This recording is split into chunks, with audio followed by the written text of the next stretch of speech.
Florida State takes on the LSU Tigers in just 56 days. That's right. We're 8 weeks away from kickoff in Orlando.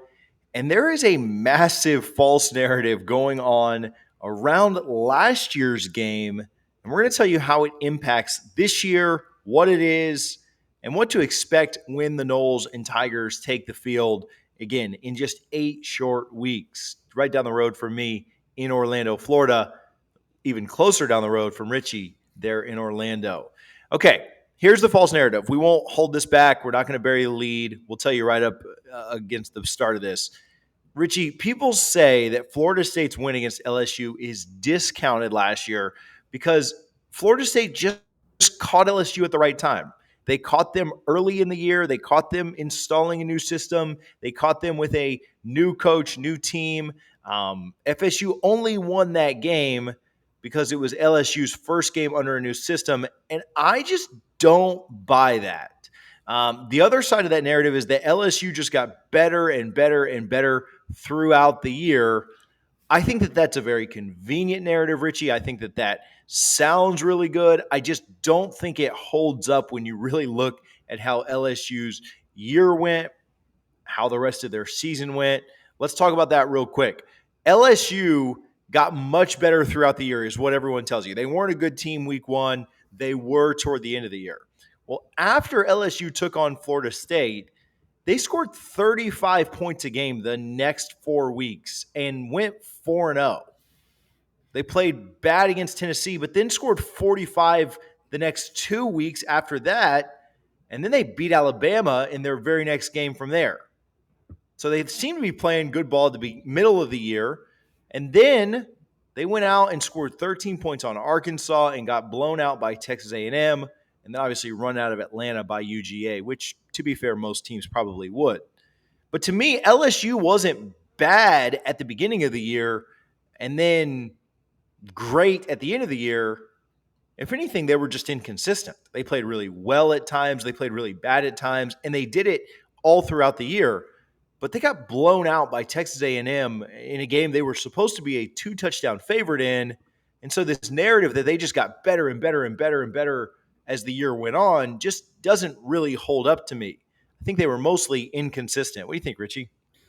Yeah, I think you kind of hit the nail on the head there, right? And people forget Florida State was in control of that game from almost start to finish until the last 12 minutes or so when, when Fabian Levitt was playing, Florida State's defense had them in a chokehold. They had no idea what they were doing. He gets hurt in that game, goes out, and Florida State didn't have the depth, which they do this year, by the way, on the defensive line. And that I think that kind of opened up everything for them. But like you said, they got hot, and I think they're riding that win over Alabama as far as they can, right? At least with the media, as far as they're concerned, because they struggled. You mentioned the getting blown out by A&M, 13 points versus Arkansas. That's not impressive. So to say they just got better from the first game to the last game is not true. They are very talented. They probably have more talent than Florida State.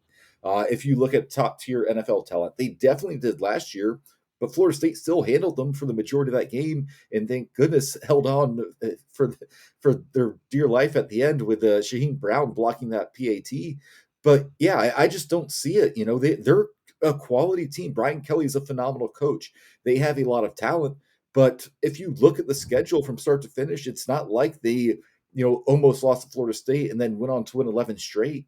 They still struggled towards the end of the year against some bad teams. Texas A&M is talented, but they were not a good team last year by any means.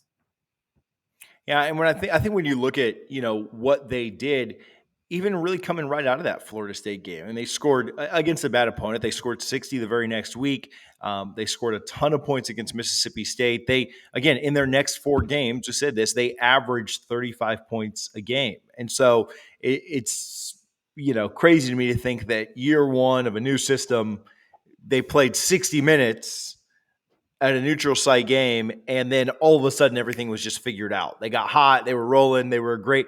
Hey, FSU won because it was game one, but then game 2 on, LSU had it all figured out. Like no more new system, no more kinks, no more having to figure each other out, having to learn the playbook, none of that. It was just game one. It was just that first 60 minutes. And thank God there was no overtime to go with it. But it was just that first 60 minutes. And then LSU had it all figured out. And I think that's just silly. I think that's just kind of a silly way to talk about that. Now, did it advantage? Was FSU an advantage for having played together? Absolutely. I do think there are some sure advantages there. But when you look at talent for talent, LSU did have more NFL talent on it last year, and they probably do this year as well. And so, certainly if you go look at the 24/7 Sports composite when the game is going to happen, LSU will be slightly ahead, and that's probably why they're a slight favorite on some books right now. But I think this also ignores the other side, is that the narrative not only around LSU week one has changed, but Richie, I think the narrative around Florida State is very convenient right now. And I will say this, I don't think this is a lot of LSU fans. I think there's a lot of rivals. I think there's a lot of national folks that have this. I think LSU fans know that Florida State's a good team, and I think Florida State fans know that LSU is a good team. I believe that there is a pretty good respect level there. I don't think I haven't really seen LSU fans make this complain a lot. I've seen them complain about, their wide receiver that didn't show up in the game. I've seen them complain about drop punts. But I don't think this is LSU fans. So before the LSU fans jump into my comments, I'm not blaming you. But this does change the way that people were talking about Florida State, because they weren't talking about Florida State like this a year ago. If you remember, Florida State was coming off of 8 wins in 2 seasons. Mike Norvell was coming into this game with people questioning his job, and the Noles were not in a great place. Now, they were in a place of opportunity, and they capitalized on that, but the Noles were not in a great place going into that LSU game. And so what this ignores is the fact that Florida State didn't have it all together against LSU either. Florida State was trying to figure out their identity. Florida State was trying to make sure that their coach wasn't going to get fired and that Jordan Travis could actually throw the ball. And so the narrative around Florida State has flipped, because people weren't saying, oh, this is a Florida State team that has it all together, or this is a Florida State team that's going to be a force, or we were picking 7-5 when we did our previews, right? Oh, if they can find a way to upset this team or this team, maybe they'll get to 8 wins. And so I think that has been flipped. The other side is that Florida State got better through the year too, Richie. And you can say, oh, well, they got them week one. If they'd have played them later in the year, they may not have been any better. I don't know about that. Down the stretch, Florida State was scoring 45 points a game through like the last 6 weeks of the year. The offense was on an absolute different level. You could tell that the offense got better as the year went on. The defense got better as guys like you mentioned, Lovett and Verse, were 100%. And so I don't know. I think that not only is it false on the LSU side, the implications are false on the FSU side too. Yeah, and I go to a guy like Trey Benson, right? It was his first game at Florida State, and coming off massive knee injury that required some serious surgery, he didn't do much against LSU. By the end of the season, nobody could stop that guy. I know he didn't have a great game against Oklahoma, but man, that back half of that season, he was a different running back. That alone is a huge difference. Now you add in a guy like Keon Coleman and Roddy Hill and what he's going to be in the backfield behind Benson. I just think Florida State is so equipped offensively that LSU has a lot of talent on defense. They have multiple Americans. They get Mason Smith back, right? They had, last year, Mekhi Wingo ended up being an All-American, which in the absence of Mason Smith, which was a shocker, they did very well in transfer portal, just like Florida State did. So I think LSU is going to be extremely talented, but Florida State's really good too. I think the difference is Florida State has a lot of really old and experienced college football players, and LSU might have that more top end talent, but are those high projected NFL guys better this season right now than a guy like, Fabian Lovett, who's may not go as high in the NFL draft? I just think it's going to be extremely exciting. It's going to be a great game, and I think it's going to be a great case study for college football, looking at how Florida State built this roster versus how LSU did. You mentioned the 247 composite. Last year, LSU had the 8th best roster in the country according to the composite. Florida State had the 17th best, and Florida State, like I said, dominated most of that game. They haven't released the 2023 composites yet, but when they do, I do expect LSU to be much higher than Florida State, but that doesn't worry me one bit. Yeah. I wanted to talk a little bit more about the game upcoming this year. Again, I think with the narratives that have been built, there's a narrative out there that LSU is just kind of a shoe in for this game. And certainly, if you ask fans of other teams in the SEC, that's kind of what they would project. But I don't know if that's quite the case. Just before we do that, make sure that you get your tickets to the tailgate. The link is in the description if you're coming to the game. If you're just in Orlando and you're not coming to the game, you're still welcome to come hang out at the tailgate. We will likely be showing it there as well. Um, Let's also give some love to Garnet and Gold. GarnetandGold.com. If you haven't, listen, they've had to reorder the jerseys because they've sold so well. Good job to you guys for going out and buying the heck out of those things. GarnetandGold.com. Code NOSLAW, NOSLAW, to get 15% off of your order, whether you're looking for the white, the garnet, the authentic jersey, whatever you're needing, Garnet and Gold will get you taken care of. They've also got the coaches polos in. I'm ordering one of those this week. So make sure that you get your Florida State gear at Garnet and Gold only. Use NOSLAW, NOSLAW, for 15% off.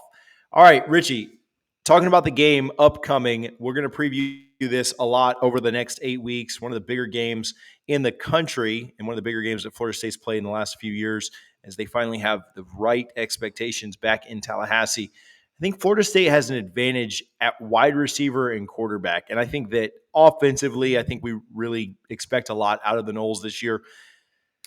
And I think if they're going to win this game, they're going to take advantage of those two positions. I think Jaden Daniels is really good. I do think Jordan Travis is better. I think he's a better thrower. I think he's a better runner. I just think he's better overall. I think your Heisman odds would probably agree with that as well. No, it's close. I don't think don't jump in here, LSU fans. I don't think Jaden Daniels is trash by any means.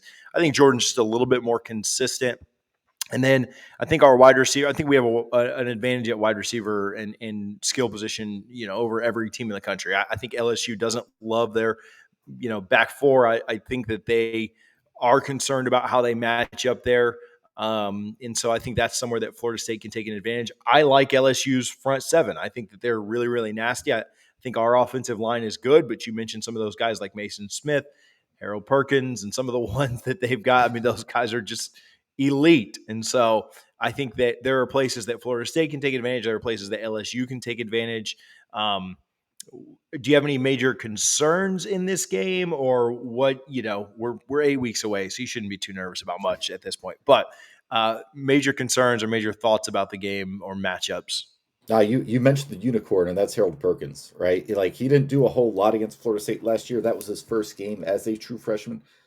Man, by the end of the season, you could have made an argument that he was one of the top five linebackers in the entire nation, and he certainly will be this year.